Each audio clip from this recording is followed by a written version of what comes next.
Everyday Islam with Hareen Zishan.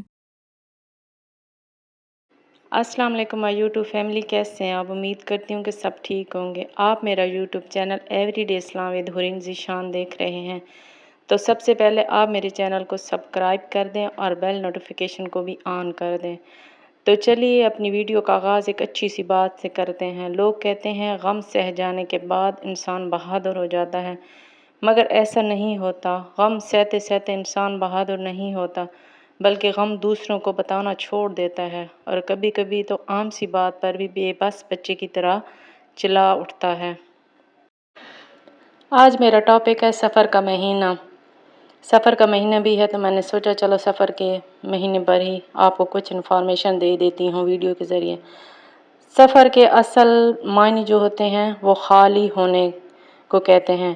اس نام کی وجہ یہ ہے کہ یہ مہینہ محرم کے بعد آتا ہے۔ زمانہ جاہلیت میں لوگ محرم میں جنگ نہیں کرتے تھے کیونکہ یہ مہینہ جنگ کے لیے حرام تھا۔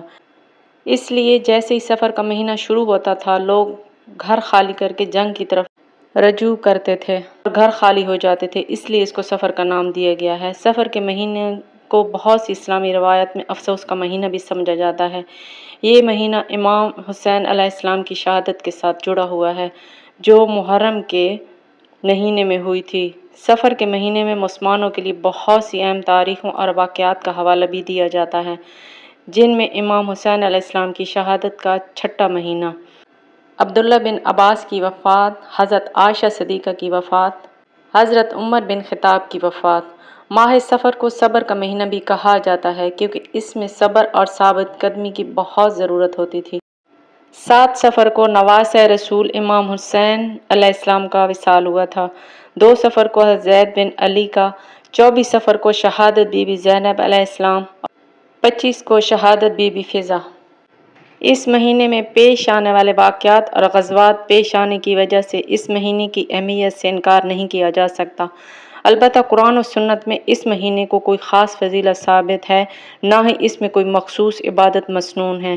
اس مہینے کو منحوس سمجھنا، یہ سب چیزیں وہمی خیال ہیں، ان کا دور دور تک کوئی واسطہ نہیں۔ بخاری شریف میں حضرت انس رضی اللہ عنہ سے روایت ہے کہ حضور پاک صلی اللہ علیہ وآلہ وسلم نے فرمایا، کوئی مرض متعدی نہیں اور نہ بدفعلی کوئی چیز ہے، نیک فعل یعنی اچھا کلمہ مجھے پسند ہے۔ مسلم نسائی میں ہے کہ حضور پاک صلی اللہ علیہ وآلہ وسلم نے ارشاد فرمایا، لوگوں یاد رکھو بہترین کتاب تمہارے لیے اللہ تعالیٰ کی کتاب ہے اور وہ ہے قرآن مجید، اور سب سے بہترین طریقہ اور بدترین کلام وہ ہے جو دین میں نئے نکالے جائیں، اس لیے یہ سب کام بدعت کے ہیں اور ہر بدعت گمراہی ہے، گمراہی دوزخ میں لے جانے والی ہے۔ سنن ابو داؤد میں حضرت سیدنا ابو ہریرہ رضی اللہ عنہ سے روایت ہے کہ آپ صلی اللہ علیہ وسلم نے ارشاد فرمایا، کوئی بیماری متعدی نہیں، الو کا نکلنا کچھ نہیں کہ کسی ستارے کی تاثیر ہے، اور نہ ہی سفر کا مہینہ منحوس ہے۔ اس مہینے میں لوگ شادی وغیرہ نہیں کرتے، حالانکہ اس ماہ سفر 7 ہجری میں حضور پاک صلی اللہ علیہ وآلہ وسلم نے سید صفیہ سے شادی کی تھی۔ اس مہینے میں حضور پاک صلی اللہ علیہ وسلم کو صحابہ کرام کو فتح خیبر سے نوازا تھا۔ اس مہینے میں لوگ مختلف چیزیں پکا کر محلے میں بانٹتے ہیں کہ بلائیں دور ہو جائیں گی۔ اب میں آپ کو اس ماہ سفر کی آخری بدھ کے بارے میں بتاؤں گی۔